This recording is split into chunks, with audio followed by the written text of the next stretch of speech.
Hello students, आज हम बात करेंगे एनेस्थेटिक एक्जेक्टेंट के बारे में। Anaesthetic adjuvant are used to augment specific component of anaesthesia permitting lower dose of general anaesthesia which fewer side effect.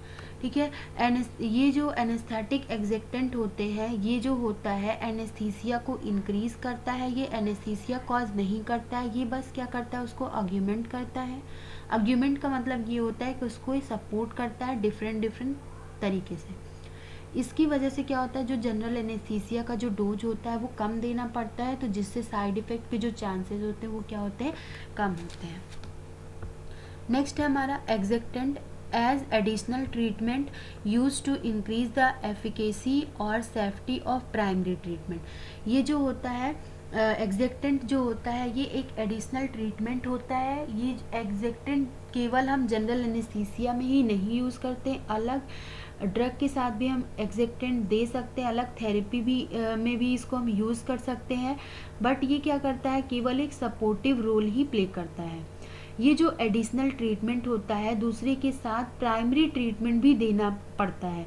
जो कि प्राइमरी ट्रीटमेंट होता है वो सेफ्टी और एफिकेसी को क्या करता है, बनाए रखता है, मतलब बढ़ाए रखता है। तो कुछ यहाँ पे सम कॉमन यूज एनेस्थेटिक एक्जेक्टेंट्स हैं। जो फर्स्ट है हमारा डाइफिनाइल हाइड्रामाइन है, नेक्स्ट है H2 ब्लॉकर्स, मेथक्लोरप्रोमाइड, ऑन्डेसेट्रॉन, कीटोरुलैक, क्लोनिडीन, नैलेक्सोन, फ्लूमाजेनिल। ठीक है, तो वन बाय वन हम इसको डिस्कस करते हैं। Diphenhydramine block H1 receptors, keeps the secretion in mouth dry and prevent from vomitings। ये जो होता है डाइफिनाइल हाइड्रामाइन ब्लॉक करता है H1 रिसेप्टर को, और ये जो होता है सिक्रीशन जो होता है हमारे माउथ के अंदर, थ्रॉट मतलब गले के अंदर जो सिक्रीशन होता है उसको भी कम करता है। और क्या करता है, जो वॉमिटिंग के चांसेस होते हैं उसको भी क्या करता है, प्रिवेंट करता है। तो ये जो डाइफिनाइल हाइड्रामाइन है ये हमारी ड्रग है, और H2 ब्लॉकर्स जो है हमारी क्या है, एक कैटेगरी है। ठीक है, तो ये क्या करता है, रिड्यूस करता है गैस्ट्रिक फ्लूइड वॉल्यूम को। रिड्यूस गैस्ट्रिक फ्लूइड वॉल्यूम मतलब एसिड की जो क्वांटिटी होती है उसको रिड्यूस करता है। For example ranitidine. Metoclopramide speed gastric emptying and lower gastric fluid volume by enhancing the stimulatory effect of acetylcholine or intestinal smooth muscle। जो मेथक्लोरप्रोमाइड होता है वो इम्पिटिंग जो होती है उसको इंक्रीज करता है, स्टमक को क्लीन करता है, स्टमक को मतलब जो स्टमक और इंटेस्टाइन के अंदर जो इम्पिटिंग होती है उसको इंक्रीज करता है। उससे क्या होता है कि जो वोमिटिंग के चांसेस होते हैं वो क्या होते हैं, कम होते हैं। और क्या करता है कि ये जो एसिटाइल कोलिन होता है जो कि हमारी बॉडी के ही अंदर बनता है, तो एसिटाइल कोलिन को के स्टिमुलेटरी इफेक्ट को ये क्या करता है, इनहेंस करता है। नेक्स्ट है हमारा ondansetron selectively block serotonin 5-HT receptor and play an important role in the prevention from vomiting. जो ऑन्डेसेट्रॉन होता है ये सिक्रीशन जो होता है 5-HT रिसेप्टर्स उसका एक ब्लॉकर है। इसका जो इम्पॉर्टेंट वर्क जो होता है वो प्रिवेंट करता है वॉमिटिंग से। नेक्स्ट है हमारा कीटोरुलैक। कीटोरुलैक क्या होता है, is a parenterally administered non-steroidal anti-inflammatory drug that produce analgesia। ठीक है, तो जो कीटोरुलैक होता है, कीटोरुलैक को पेशेंट को हम देते हैं जब जैसे अगर कोई अदर हम जनरल एनेस्थीसिया दिए हैं, अगर मतलब कुछ ऐसी जनरल एनेस्थीसिया जो होती है वो क्या करती है, अनकॉन्शियस तो कर देती है बट जो पेन होता है उसको कम नहीं करती, उनके अंदर पेन को रिड्यूस करने की कैपेसिटी नहीं होती है। तो उस सिचुएशन में हम उसे कीटोरुलैक देते हैं, और आईवी इसको दिया जाता है, पेरेंटली देते हैं इसको। तो ये जो होता है एनेस्थीसिया क्रिएट मतलब कि ये मतलब कि आईवी दिया जा सकता है इसको पेरेंटली, एंड ये जो एनेस्थीसिया क्रिएट करता है और क्या करता है, non steroidal anti inflammatory drug की कैटेगरी में ये क्या होता है, कीटोरुलैक आता है। नेक्स्ट हमारा clonidine is a commonly use anti hypertensive agent but in anaesthesia is use as an excitant for epidural and peripheral nerve blocker anesthesia and analgesia।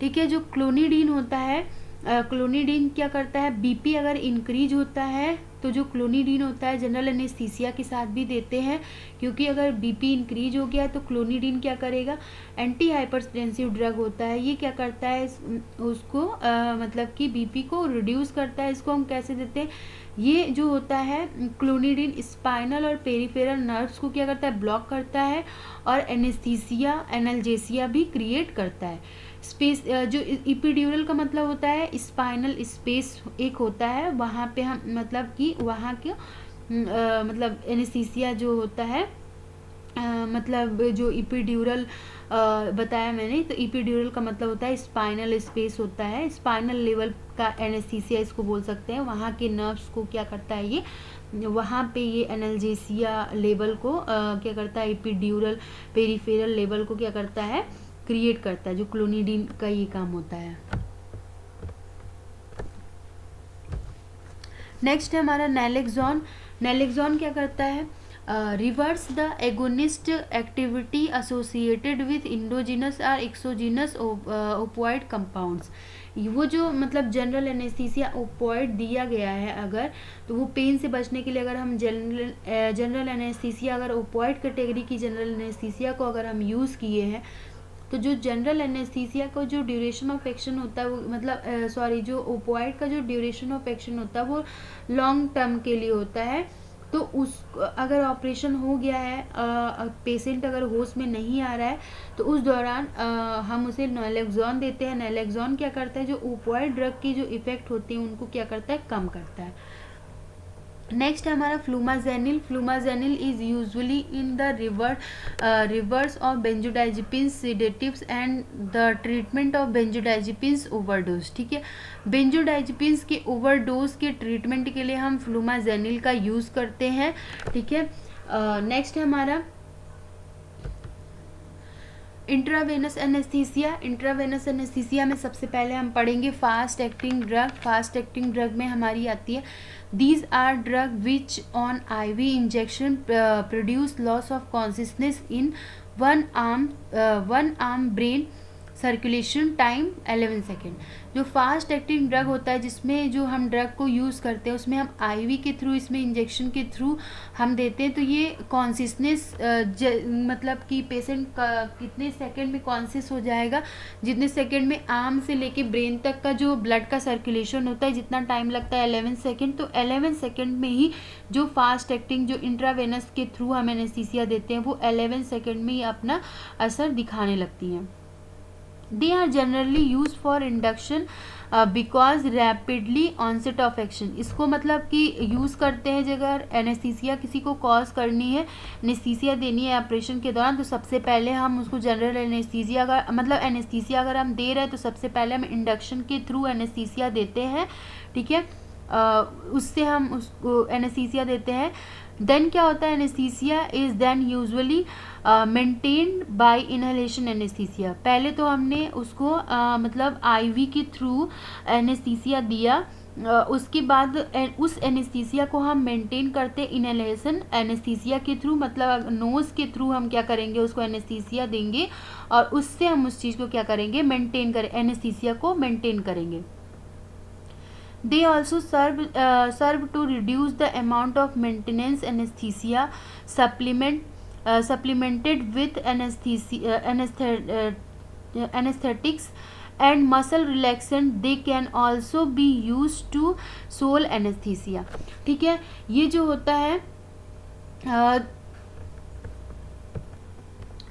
अगर मतलब कि रिड्यूस करता है, मतलब ये रिड्यूस करता है, मेंटेन करता है एनेस्थीसिया अगर चाहिए होता है तो उसको मेंटेन करता है, उसको डिक्रीज करता है, सप्लीमेंट किया जाता है एनेस्थेटिक के साथ, मसल के साथ, अकेले एनेस्थेटिक के रूप में भी इसको हम दे सकते हैं। ठीक है, नेक्स्ट है हमारा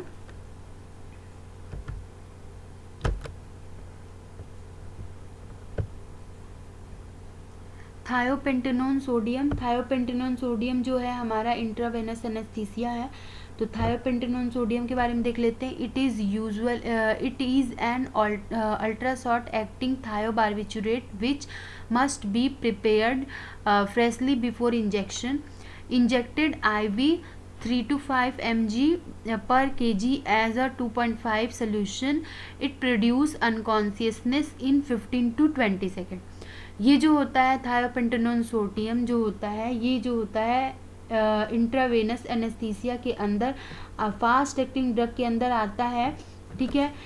ये जो इसका एग्जाम्पल है, ये जो होता है अल्ट्रा शॉर्ट एक्टिंग थायोबार्बिचुरेट्स जो फ्रेशली प्रिपेयर किया जाता है बिफोर इंजेक्शन, मतलब इंजेक्शन से पहले इसको प्रिपेयर करते हैं। जो इसका डोज होता है वो 3 to 5 mg body weight mg पर kg बॉडी वेट के हिसाब से होता है। 2.5 सोल्यूशन में इसको हम प्रिपेयर करते हैं, ठीक है। और जो मतलब जो इसका प्रोड्यूस करता है, अगर ये मतलब कॉन्शियसनेस प्रोड्यूस करता है कितने सेकंड में, 52 मतलब 15 से 20 सेकंड में ये अपना कॉन्शियसनेस जो अनकॉन्शियसनेस जो होता है वो प्रोड्यूस करता है।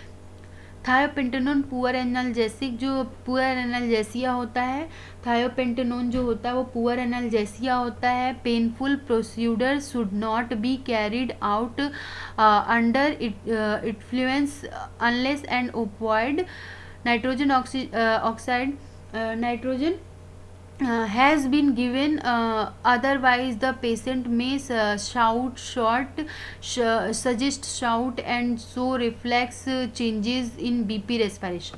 इसमें क्या होता है कि जो थायोपेंटेनोन सोडियम जो होता है वो पुअरली एनाल्जेसिक होता है, पेनफुल सिचुएशन में से हम नहीं दे सकते हैं।